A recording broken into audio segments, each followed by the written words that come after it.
बिस्मिल्लाहिर्रहमानिर्रहीम।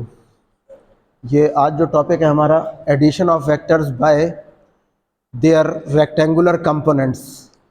इससे पहले हमने vector addition by graphical method, जिसको हम हेड टू टेल रूल भी कहते हैं, वहाँ पे भी आपको बताया था कि वेक्टर्स को हम दो तरह से ऐड करते हैं। ग्राफिकल मेथड है, दूसरा एनालिटिकल मेथड है। So this is known as the analytical method, in which we add two or more than two vectors with the help of their components, rectangular components. हमने इससे पहले देखा था कि रेक्टेंगुलर कंपोनेंट्स किसी वेक्टर के वो कंपोनेंट्स होते हैं जो एक दूसरे के परपेंडिकुलर होते हैं। तो यहाँ पे हम कंसिडर कर रहे हैं दो वेक्टर्स ए एंड बी, और हमने उनको ऐड करना है बाय देयर रेक्टेंगुलर कंपोनेंट्स। तो हम देखते हैं कि ये रेक्टेंगुलर कंपोनेंट्स के जरिए वेक्टर्स को, दो या दो से ज़्यादा वेक्टर्स को कैसे ऐड करते हैं। हम दो वेक्टर्स के लिए इसको कंसिडर कर रहे हैं, फिर इसको हम जनरलाइज कर सकते हैं for more than two vectors as well. So we are considering here two vectors A and B. इनको हमने एक्स वाई प्लेन में ड्रॉ किया इन वेक्टर्स को, vector A and vector B. और अभी फिलहाल हमने इनको हेड टू टेल रूल के मुताबिक ड्रॉ किया हुआ है। कैसे? देखें, पहला वेक्टर ए, उसके हेड के ऊपर बी वेक्टर की टेल आ रही है, तो पहले वेक्टर के हेड पे दूसरे की टेल, और रिजल्टेंट क्या होता है? पहले की टेल को आखिरी के हेड से ज्वाइन कर दें, from tail to head, that will be the resultant vector. So here R is the resultant of A and B. According to head to tail rule हमने ये डायग्राम ड्रॉ की है ऑन एक्स वाई प्लेन। ठीक है। अच्छा, अब यहां पे हमने ये देखना है कि ये तो हेड टू टेल रूल से ऐड हुए हैं, इनको कंपोनेंट्स के जरिए हम कैसे ऐड करेंगे इन वेक्टर्स को। तो उसके लिए सबसे पहले हमने ये देखना है कि इन वेक्टर्स के कंपोनेंट्स कौन से हैं, वेक्टर ए और वेक्टर बी के। यानी हमने इनके कंपोनेंट्स देखने हैं कि वेक्टर ए के एक्स और वाई कंपोनेंट्स क्या हैं और वेक्टर बी के एक्स और वाई कंपोनेंट्स क्या हैं। तो देखिए, अगर आप इस फिगर को देखें तो देखिए वेक्टर ए की टेल ओरिजिन पे, और ये इसका हेड है पी पॉइंट। पॉइंट पी से हमने एक परपेंडिकुलर ड्रॉ किया है M on x axis. P M is perpendicular on x axis. So ये जो ओ एम लाइन है, ये वेक्टर ए के एक्स कंपोनेंट को शो कर रही है। So we have written ax is equal to om line. om line की लेंथ वेक्टर ax के मैग्नीट्यूड को शो कर रही है। इसी तरह से mp, ये देखें m से p, दिस इज ay, ये a का x कंपोनेंट और ये a का y component. So ay is mp, और अगर आप फिगर में देखें तो ये mp ns के भी बराबर है। देखें, mp एंड ns, ये वाली लेंथ और ये लेंथ इक्वल है दोनों। So MP is equal to NS, तो ये भी AY को शो कर रहा है और ये वाली लेंथ भी AY को शो कर रही है NS लाइन। ठीक है। अच्छा, उसके बाद वेक्टर B के कंपोनेंट्स हमने देखने हैं क्या होंगे। तो देखिए, वेक्टर B कंपोनेंट्स के लिए तो हमें इसको ओरिजिन पे ड्रॉ करना चाहिए था, लेकिन यहां पे हमने एक्स एक्सिस के पैरेलल एक लाइन ये ड्रॉ की है, ये वाली, और ये वाई एक्सिस के पैरेलल है। तो देखिए, बी वेक्टर का एक्स कंपोनेंट ये है पी एस लाइन। ठीक है, ये देखें, ये लाइन एक्स एक्सिस के पैरेलल है, तो ये डायरेक्शन कौन सी? एक्स एक्सिस की direction. So P S line is x component of B, यानी बी एक्स। तो यही मैंने यहां लिखा है कि B X is equal to P S, और पी एस एम एन के भी इक्वल है। ये देखें, ये पी एस है और ये एम एन है, तो ये दोनों आपस में इक्वल है। ठीक है। अच्छा, फिर रह गया बी वेक्टर का वाई कंपोनेंट बी वाई। तो देखें, बी वाई ये है एस क्यू लाइन। ये देखें, यहां से ये line, this is B y component, B का Y component, so that is S Q. ठीक है। तो हमने क्या किया, वेक्टर्स ए और बी के इंडिविजुअली हमने उनके कंपोनेंट्स यहां ड्रॉ किए हैं कि वेक्टर ए का एक्स कंपोनेंट और वेक्टर ए का Y component. Similarly vector B का एक्स कंपोनेंट, वेक्टर बी का वाई कंपोनेंट। फिर हमने ये इसमें देखा है कि देखें, बी एक्स पी एस के भी बराबर है और ये भी बी एक्स है, एम एन। इसी तरह एम पी ए वाई है और एन एस भी ए वाई के बराबर है। ठीक है। अच्छा, उसके बाद फिर ये तो पहला स्टेप था हमारा कि हमने वेक्टर्स जिनको ऐड करना है, हमने उनके एक्स और वाई कंपोनेंट्स को आइडेंटिफाई करना है। ठीक है, what are X and Y components of the vectors which are to be added. तो हमने वो एक्स और वाई कंपोनेंट्स लिख लिए कि क्या क्या है वेक्टर्स के। दूसरा स्टेप ये है कि देखें, अगर हम फिगर में देखें तो देखें वेक्टर आर ये रिजल्टेंट वेक्टर है according to head to tail rule. This R is the resultant of A and B. तो वेक्टर आर का अगर हम एक्स कंपोनेंट देखें तो देखें वेक्टर आर का जो हेड है वहां से हम परपेंडिकुलर यहां ड्रॉ करेंगे। So from O to N this complete length O N is R x.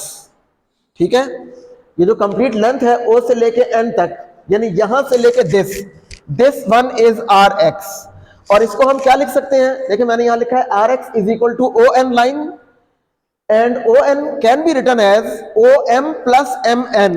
देखें ये ओ से एन तक, इसको हम क्या लिख सकते हैं, O M plus M N लिख सकते हैं। तो अभी हमने क्यों ऐसे लिखा है, क्योंकि O M is A X and M N is B X. तो देखें यहां पे हमने ओ एम की जगह ए एक्स लिख दिया और एम एन की जगह बी एक्स, और ये दोनों ऐड हो रहे हैं। So R x is A x plus B X.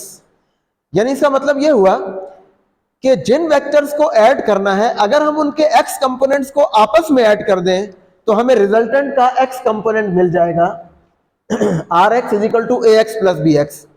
जिन वेक्टर्स को ऐड करना है, ए और बी को हम ऐड कर रहे थे, हमने उनके एक्स कंपोनेंट्स को आपस में ऐड कर दिया तो हमारे पास रिजल्टेंट का एक्स कंपोनेंट आ गया। सिमिलरली जिन वेक्टर्स को ऐड करना है, अगर हम उनके वाई कंपोनेंट्स को आपस में ऐड कर दें, then we will get the resultant vectors Y component A R Y is equal to A Y plus B Y. ये कैसे आई है इक्वेशन, ये देखें, ये आर एक्स था यहां और यहां से लेके यहां तक ये पूरा आर वाई है। तो ये कौन सा R Y, N Q, R Y is N Q line. और एन क्यू किसके बराबर है, एन क्यू को हम लिख सकते हैं N S plus S Q. ये देखें N S plus S Q. तो ये एन से लेके क्यू तक लाइन को हमने दो पार्ट्स में करके लिखा है, one is an S and the other is S Q. ठीक है, तो ये क्यों लिखा है, क्योंकि देखिए एन एस हमारे पास ए वाई के बराबर है और S Q is B Y. So it means that A Y plus B Y is equal to R Y. यानी जिन वेक्टर्स को ऐड करना है उनके वाई कंपोनेंट्स को आप आपस में ऐड कर दें, you will get the resultants y component. ठीक है, अब देखिए रिजल्टेंट वेक्टर के हमारे पास एक्स और वाई कंपोनेंट्स आ गए। This is x component of resultant, this is y component of resultant. हमने लास्ट टाइम ये देखा था कि determination of a vector from its components, अगर हमें किसी वेक्टर के कंपोनेंट्स पता हो तो हम उन कंपोनेंट्स के जरिए उस वेक्टर को कैसे फाइंड करेंगे जिसके वो कंपोनेंट्स हैं। तो देखिए हमें वेक्टर आर रिजल्टेंट के कंपोनेंट्स पता चल गए, आर एक्स का मैग्नीट्यूड ये है और आर वाई का मैग्नीट्यूड ये है। ठीक है, these two equations give us the magnitudes of R X and R Y, जो रिजल्टेंट के एक्स और वाई कंपोनेंट्स हैं। तो देखिए अब आप इन दोनों components R X square plus R Y square और इसका square root, so from this equation we will get the magnitude of the resultant vector. हमारे पास रिजल्टेंट वेक्टर का मैग्नीट्यूड कैसे आएगा, R X square plus R Y square और इसका square root. ये इक्वेशन कहां से लिखी है, जो लास्ट टाइम हमने टॉपिक पढ़ा था determination of a vector from its components, उसमें हमने ए वेक्टर का मैग्नीट्यूड लिखा था। ए वेक्टर का मैग्नीट्यूड इक्वल था ए एक्स स्क्वायर प्लस ए वाई स्क्वायर और उसका स्क्वायर रूट। तो वही हमने यहां पे आर वेक्टर के लिए यूज की वो वाली इक्वेशन। ठीक है, फिर ये तो हो गया रिजल्टेंट का मैग्नीट्यूड। नाउ रिजल्टेंट की डायरेक्शन जैसे हमने देखा था, theta is equal to tangent inverse of A Y over A X. तो यहां पे tangent inverse of R Y over R X, this is the direction of the resultant theta. ठीक है अच्छा, अब यहां पे देखें रिजल्टेंट वेक्टर हमें पता चल गया, उसका मैग्नीट्यूड और उसकी डायरेक्शन। लेकिन यहां पे डायरेक्शन फाइंड करते हुए हमने ये देखना है कि ये रिजल्टेंट, अभी तो हमने देखे ये फर्स्ट क्वाड्रेंट में ये सारे वेक्टर्स ड्रॉ किए हैं। अब ये जरूरी है कि हमेशा ये रिजल्टेंट फर्स्ट क्वाड्रेंट ही में हो, ये रिजल्टेंट सेकंड क्वाड्रेंट में भी हो सकता है, थर्ड में भी हो सकता है, फोर्थ में भी हो सकता है, फर्स्ट में भी हो सकता है। चारों में से किसी एक क्वाड्रेंट में रिजल्टेंट वेक्टर हो सकता है। वो किस क्वाड्रेंट में होगा वो देखने के लिए हम यहां पे थोड़ा सा मजीद इसको देखते हैं। तो देखें, हम सबसे पहले क्या करेंगे कि ये जो हमने tangent inverse of R Y और आर एक्स फाइंड किया है, जिसको हमने थीटा कहा है, इसको हम आर एक्स और आर वाई दोनों के साइंस इग्नोर कर देंगे। पॉजिटिव साइन है या नेगेटिव साइन, इनको इग्नोर कर देंगे।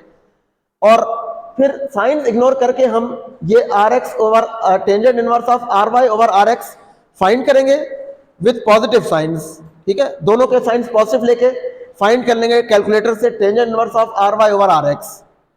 Let this comes out to be an angle in degrees which is phi। ये कोई एंगल आएगा डिग्रीज में, उसको हमने कह दिया phi। अब हम साइंस को कंसीडर करेंगे इसके बाद। अभी तक तो साइंस को हमने इग्नोर किया हुआ था। इसके बाद अब हम आर एक्स और आर वाई के साइंस को कंसीडर करेंगे, और आर एक्स और आर वाई के साइंस पे डिपेंड करेगा कि रिजल्टेंट किस क्वाड्रेंट में है। ठीक है, तो कैसे हम उसको फाइंड करेंगे? तो देखें, पहला केस ये है, अब हमने साइंस कंसीडर करने हैं कि आर एक्स और आर वाई दोनों पॉजिटिव है। अगर R x is positive and R Y is also positive, then the resultant will be in the first quadrant, क्योंकि फर्स्ट क्वाड्रेंट में एक्स की वैल्यू और वाई की वैल्यू दोनों की वैल्यूज पॉजिटिव होती हैं। और उसकी डायरेक्शन क्या होगी? उसको हम कह रहे हैं theta R, direction of resultant, और वो फाई के बराबर होगी। जो यहां से आया था फाई, वही डायरेक्शन होगी रिजल्टेंट की, और ये फर्स्ट क्वाड्रेंट में होगा। दूसरा केस ये है कि अगर आर एक्स नेगेटिव हो और आर वाई पॉजिटिव हो, R x is negative, R Y is positive, तो देखिए आर एक्स नेगेटिव इस तरफ होता है, ओरिजिन के इस तरफ, और वाई पॉजिटिव और ओरिजिन से ऊपर होता है, तो उस वक्त हमारा रिजल्टेंट सेकंड क्वाड्रेंट में आएगा। और उसकी डायरेक्शन क्या होगी? यानी यहां से उसका एंगल वो होगा 180 डिग्रीज माइनस 5 डिग्रीज। जो हमारा यहां से फाई आया था साइंस को इग्नोर करके, 180 degree minus 5, that will be the direction of the resultant in that case, and this resultant will lie in the second quadrant। ठीक है, 180 यानी ये पूरा यहां तक 180, उसमें से आप 5 को माइनस कर देंगे, so you will get the direction like this। तीसरा केस ये है कि अगर आर एक्स भी नेगेटिव हो, आर वाई भी नेगेटिव हो, दोनों नेगेटिव हो, तो ये दोनों एक्स और वाई नेगेटिव होते हैं इन द थर्ड क्वाड्रेंट। तो उस केस में हमारा रिजल्टेंट थर्ड क्वाड्रेंट में होगा, और उसकी डायरेक्शन यानी पॉजिटिव एक्स एक्सिस से एंटी क्लॉकवाइज एंगल वो कितना होगा? वो होगा 180 डिग्री प्लस 5, 180 माइनस एक्स तक, माइनस नेगेटिव एक्स एक्सिस तक, और आगे प्लस 5 ये वाला एंगल जो हमने कैलकुलेट किया था। So 180 degrees plus 5, that is the direction of the resultant in this case when both components are negative. और चौथा और आखिरी केस ये है कि if R x is positive, R Y is negative, Y component अगर नेगेटिव हो, then resultant lies in the fourth quadrant and its direction will be 360 degrees minus 5।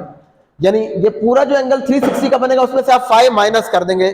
ठीक है, so that will be the resultant in the fourth quadrant and its direction will be 360 degree minus 5। तो देखें, इस तरह से हम ये determine कर सकते हैं। इन चार केसेस से हमने ये डिटरमिन किया है कि ये रिजल्टेंट किस क्वाड्रेंट में होगा। ठीक है, तो उसके लिए हमने सबसे पहले साइंस इग्नोर करके एंगल फाइंड कर लिया, और फिर उनके साइंस कंसीडर किए हैं, और ये चार में से जो भी केस होगा आप एंगल को उस तरह से डिटरमिन कर सकते हैं। और ये एंगल कौन सा होगा? ये एंगल होगा पॉजिटिव एक्स एक्सिस से एंटी क्लॉकवाइज डायरेक्शन में एंगल, यानी जिसको हम डायरेक्शन लेते हैं वेक्टर की, वो शुरू में आपको बताया था कि हम ये डायरेक्शन लेते हैं। देखें, यहां से लेके this is the direction theta R. ये थीटा आर अभी फर्स्ट क्वाड्रेंट में है, सेकंड में हो तो ये थीटा यहां पे होगा, वो यहां पे कहीं पे होगा सेकंड क्वाड्रेंट में, थर्ड में यहां पे होगा, और फोर्थ में इस साइड पे होगा। So in that case any of the 4 cases we can decide कि कौन सा क्वाड्रेंट है जिसमें रिजल्टेंट वेक्टर लाई कर रहा है। ठीक है, समझ आ गई इसकी?